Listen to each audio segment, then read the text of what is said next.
Good morning dear students. आज हम बात करते हैं आपके 4th चैप्टर की the Ganga. As you all know your 3 chapter was read fully and complete all exercises. You all show me your notebook yesterday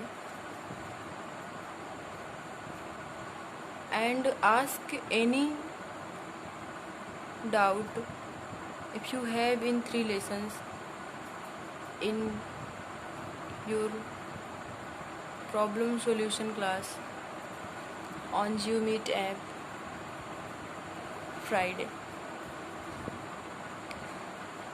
Friday को GeoMeet app पे आप लोगों का समाधान क्लास होगा, जिसमें अगर कोई भी डाउट है आप लोगों को इन तीनों लेसन में आगे के, तो आप लोग उस डाउट को क्लियर कर सकते हैं।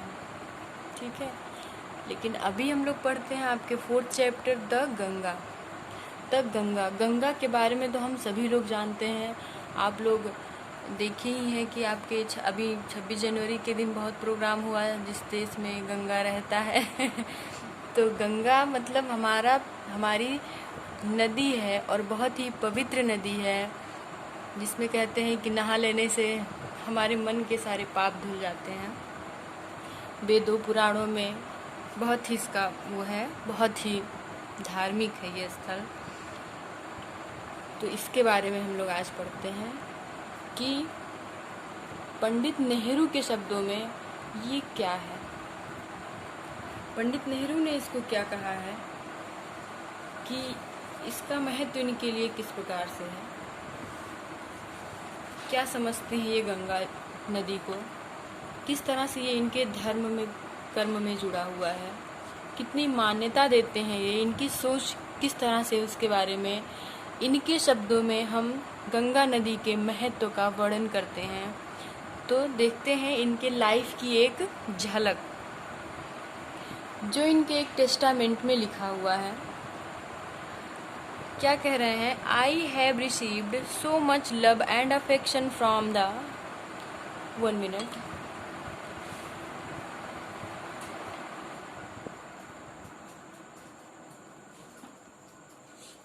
सॉरी, फैन ऑफ करने गए थे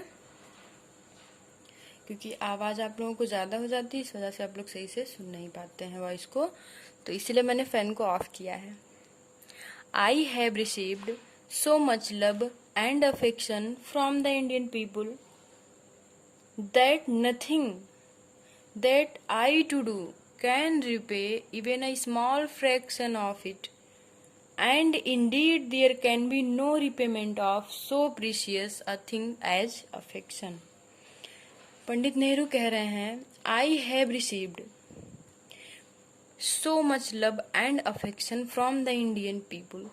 मैंने भारतीय लोगों से बहुत अधिक स्नेह, बहुत अधिक प्यार प्राप्त किया। That nothing यानी उसका कुछ भी नहीं, कोई भी अंश नहीं, दैट आई टू डू कि मैं उसको पे कर सकूं, कैन रिपे यानी उसका मैं भुगतान कर सकूं, यानी उनके अफेक्शन और उनके लव का मैं थोड़ा सा भी पार्ट अगर चुका सकूं, ऐसा नहीं है। Even a small fraction, fraction मतलब अंश, उसका थोड़ा सा अंश भी मैं नहीं चुका सकता।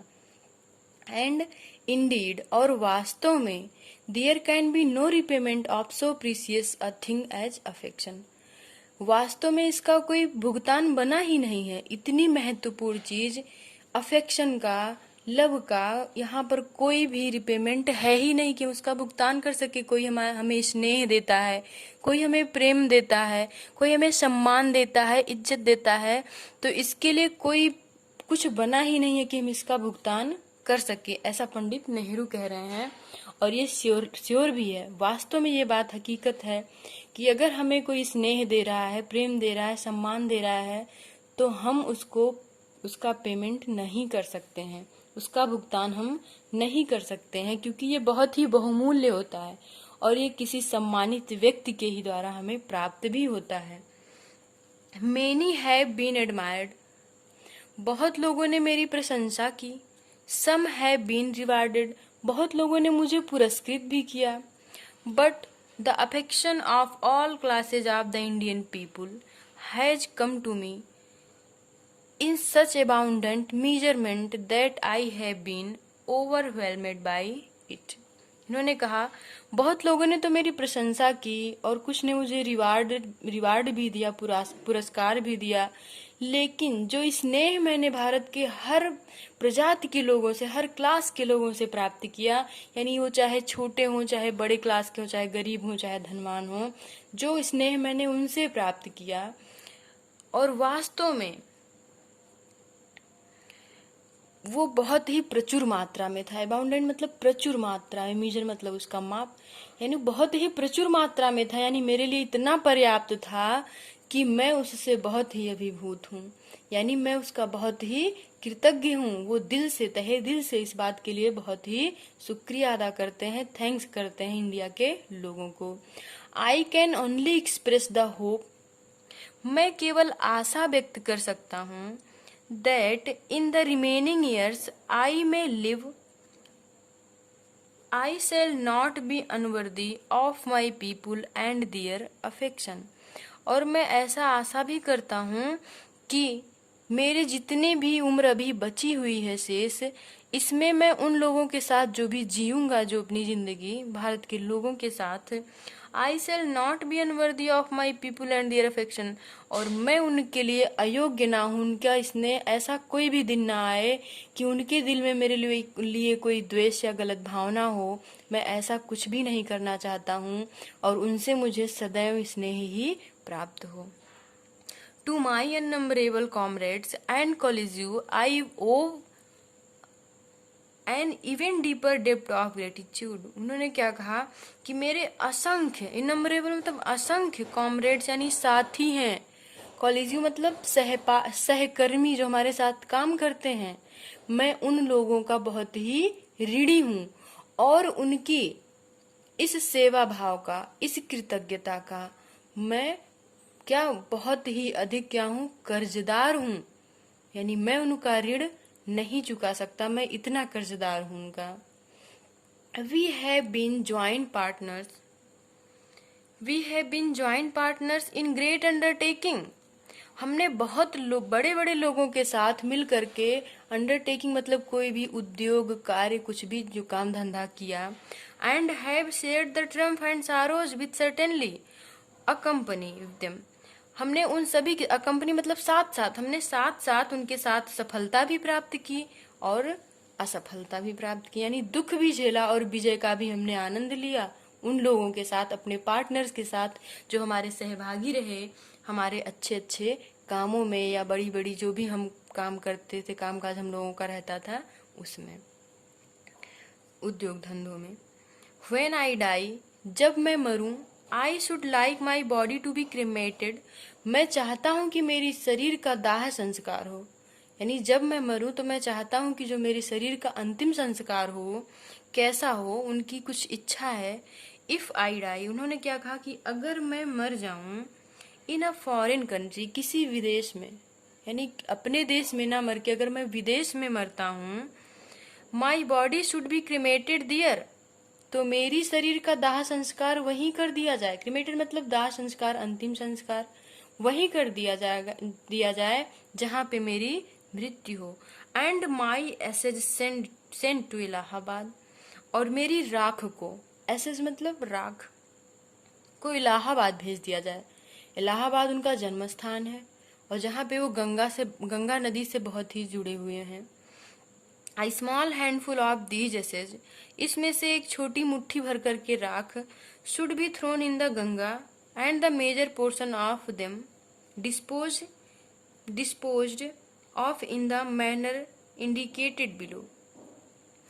एक मुट्ठी भर तो उसमें गंगा में क्या कर दिया जाए, थ्रोन कर दिया जाए, यानी फेंक दिया जाए, प्रवाहित कर दिया जाए, और ज्यादा भाग जो है, मेजर पोर्शन यानी ज्यादा भाग मेरे एसेज का कहाँ पे डाल दिया जाए, कहाँ पे डिस्पोज किया जाए, उसको कहाँ पे रखा जाए, of the manner indicated below, यानी जैसा मैं नीचे संकेत दे रहा हूँ उस तरह से उसका इस्तेमाल किया जाए। No part of these ashes should be retained और प्रिजर्व्ड, इसमें से कोई भी हिस्सा मेरी राह का सुरक्षित ना रखा जाए, कहीं पे सेव करके ना रखा जाए। My desire to have a handful of ashes thrown in the Ganga at Allahabad has no religious significance. जो ये चाहता हूँ कि एक मुट्ठी राख को गंगा में प्रवाहित कर दिया जाए इलाहाबाद की, इसके पीछे मेरा कोई धार्मिक महत्व नहीं है। सिग्निफिकेंस मतलब महत्व।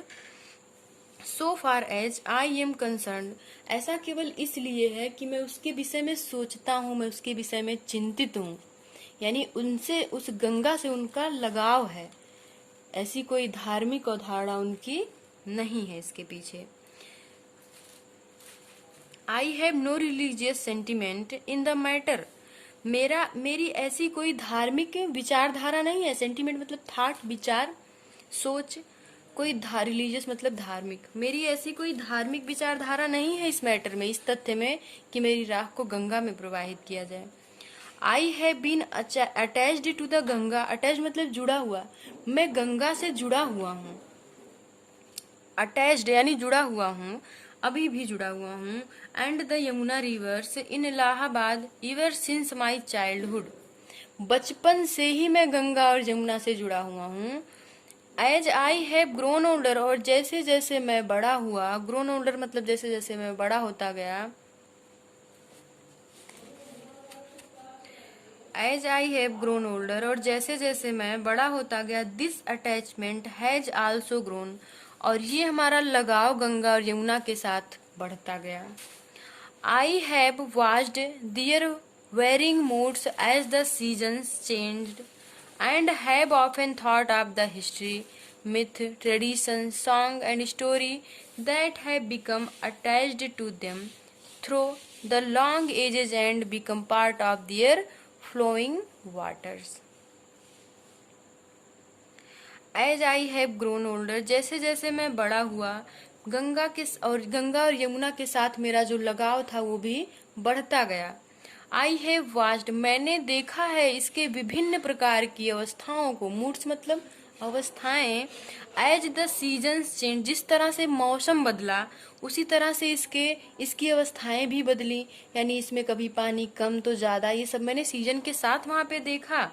And have often thought of the history, और बहुत बार मैंने ऐतिहासिक रूप से इसको देखा, पौराणिक रूप से भी इसको देखा, और ट्रेडिशनल रूप से भी इसको मैंने, धार्मिक रूप से भी मैंने, रीति रिवाजों के साथ भी मैंने इसको देखा। सॉन्ग एंड स्टोरी, मैंने ऐसा गानों में भी सुना है, कहानियों में भी सुना है। That have become attach to them through the long ages and become part of their flowing waters, जो कि इससे जुड़ा हुआ है, जो इस गंगा से जुड़ा हुआ है, यानी इतिहास, पुराण और धार्मिक चीजों में, रीति रिवाजों में भी, गानों में हमारे, और कई सारी कहानियों में भी हमने इस गंगा के महत्व को देखा, जो बहुत ही लॉन्ग एजेस यानी बहुत सदियों से जुड़ी हुई है इसके साथ। And become part of their flowing waters, और इसकी बहती हुई धाराओं से भी, इसके बहते हुए जल से भी जुड़ी हुई ऐसी ऐसी कहानियां हैं, जिसकी वजह से मैं इससे जुड़ता गया हूँ। The Ganga specially is the river of India, Ganga मुख्य रूप से भारत की नदी है। विलव्ड ऑफ हर पीपुल, यह अपने लोगों की प्रिय भी है। Round which are intertwined her racial memories, और जिससे गुथी हुई, इंटरविंड मतलब उसमें जुड़ा हुआ, पिरोना, उसमें गुथा हुआ, उससे लगा हुआ है। हर रेशियल मेमोरीज, उसकी जातिक कहानियां भी, कुछ ऐसी यादें भी जुड़ी हुई हैं। हर होप्स एंड फियर्स, उसकी आशाएं और उसके भय भी कुछ हैं उससे जुड़े हुए।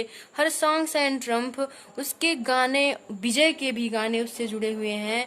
हर विक्ट्रीज उसकी, हाँ ये भी सफलता और विजय, और ये भी विजय है, विक्ट्रीज यानी किसी चीज पे विजय प्राप्त करना। एंड हर डिफीट्स, और उसके असफलताओं के बारे में भी। She has been a symbol of India's age long culture and civilisation, यह भारत की age long culture and civilisation यानी सदियों से यहाँ की परंपराओं और रीति रिवाजों से यह क्या सिंबल यानी सांकेतिक रूप से भी जुड़ा हुआ है। Even ever changing, ever flowing and yet ever the same Ganga, यानी ये कभी भी चेंज नहीं होती है हमेशा बहती ही जाती है। और फिर भी ये क्या करती है, सीजन में अपना मूड जब बदलती है, यानी मानसून, अभी आगे आपको दिखाया जाएगा कि मानसून में इसका कैसा रुख होता है। यानी इसके बावजूद भी, येट यानी फिर भी, इवर द सेम गंगा, गंगा हमेशा एक सी ही रहती है, इसमें जल हमेशा प्रवाहित ही रहता, कभी भी ये सूखती नहीं है।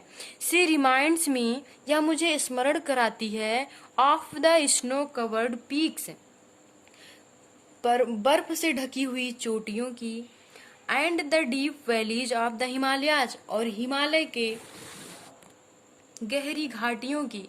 वैली मतलब घाटियां, डीप मतलब गहरी, हिमालय की गहरी घाटियों की हमें याद दिलाता है। Which I have loved so much, and of the rich and vast plains below, जो कि जिससे कि मैं बहुत अत्यधिक प्रेम करता हूँ। इसके जो रिच और वेस्ट प्लेन्स हैं यहाँ पर, यानी इस नदी से जो मैदान बने हुए हैं उपजाऊ, इससे भी मैं बहुत अधिक प्रेम करता हूँ। Where my life and work have been cast, जहाँ पर मेरी जिंदगी बीती है और जहाँ पर मेरे कार्य भी रहे हैं, यानी मैं वहीं पे पला बढ़ा और अपने कार्यों को भी अंजाम वहीं पे दिया हूँ, जहाँ पे हमारी गंगा की धरती मैदान प्रवाहित होते हैं उपजाऊ। Smiling and dancing in the morning sunlight, हंसती मुस्कुराती हुई सुबह के समय, and dark and gloomy and full of mystery as the evening shadows fall, और जिस तरह से जब शाम की छाया उस पर पड़ती है तो ये थोड़ी सी ग्लूमी, डार्क यानी थोड़ी सी घनी, मतलब डार्क, अंधे, ऐसे धुंधली, और ग्लूमी यानी शेड हो जाती है थोड़ा सा, और रहस्यमयी हो जाती है जब इस पे शाम की छाया पड़ती है तब। A narrow slow and graceful stream in winter, और ठंडियों के समय में थोड़ी सी सकरी, और इसकी जो गति होती है बहने की थोड़ी सी धीरी हो जाती है। इसका जो क्या ग्रेसफुल नेचर जो होता है वो विंटर में थोड़ा सा लो हो जाता है। इसकी जो धाराएं होती हैं जो तीव्र गति से बहती हैं वो थोड़ी सी शांत बहने लगती हैं। एंड वेस्ट रोरिंग, और दहाड़ती हुई, वेस्ट रोरिंग, रोरिंग मतलब बहुत अधिक दहाड़ती हुई, एकदम विशाल रूप में कब होती है ये thing, during the monsoon, monsoon के समय में ये कैसी चलती है, एकदम दहाड़ती हुई। Broad blossomed almost as the sea, and with something of the sea's power to destroy, the Ganga has been to me a symbol and memory of the past. 1 second.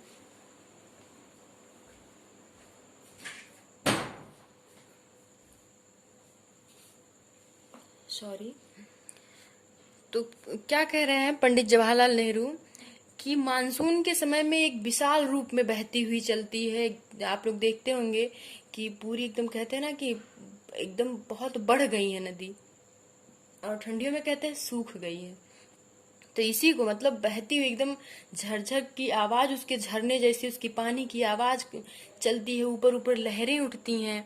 Broad blossomed मतलब एकदम खिल उठती हैं, कलियों की तरह एकदम से वो खिल उठती है, इस तरह से मतलब चलती है दहाड़ती हुई।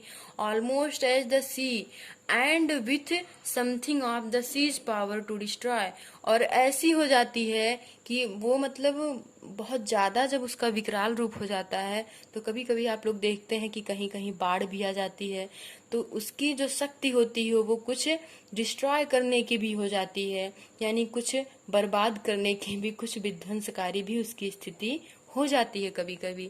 The Ganga has been to me a symbol and memory of the past, इसलिए गंगा हमारे पास्ट में यानी हमारे भूतकाल से ही हमारे लिए एक क्या है, सिंबल के रूप में है, एक संकेत के रूप में है, एक चिन्ह के रूप में है जो हमारी यादों से जुड़ी हुई है।